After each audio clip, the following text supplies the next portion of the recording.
ಅಂತಾರಾಷ್ಟ್ರೀಯ ಆಧ್ಯಾತ್ಮಿಕ ಶಿಕ್ಷಣ ಸಂಸ್ಥೆಯಾದಂತಹ ನೈತಿಕ ಮೌಲ್ಯಗಳು, ಆಧ್ಯಾತ್ಮಿಕ ಮೌಲ್ಯಗಳು, ಸಾಮಾಜಿಕ ಮೌಲ್ಯಗಳು, ದೈವಿ ಮೌಲ್ಯಗಳನ್ನು, ಮಾನವತ್ವದಿಂದ ದೈವತ್ವವನ್ನು ಪಡೆದುಕೊಳ್ಳುವಂತಹ ದೈವಿ ಮೌಲ್ಯಗಳನ್ನು ಅಳವಡಿಸಿಕೊಳ್ಳುವಂತಹ ಎಲ್ಲ ಆಧ್ಯಾತ್ಮಿಕ ಬದುಕನ್ನು ಹೇಳಿಕೊಡುವಂತಹ ಪ್ರಜಾಪಿತ ಬ್ರಹ್ಮಕುಮಾರಿ ಈಶ್ವರಿ ವಿಶ್ವವಿದ್ಯಾಲಯದವರು ಇಂದು ಯೋಗ ದಿನಾಚರಣೆಯನ್ನು ಹಮ್ಮಿಕೊಂಡಿದ್ದರು.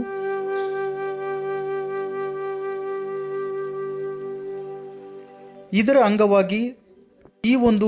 ಕಾರ್ಯಕ್ರಮಕ್ಕೆ ಮುಖ್ಯ ಅತಿಥಿಗಳಾಗಿ ಆಗಮಿಸಿದಂತಹ ಶ್ರೀಧರ್ ದಂಡಪ್ಪನವರ್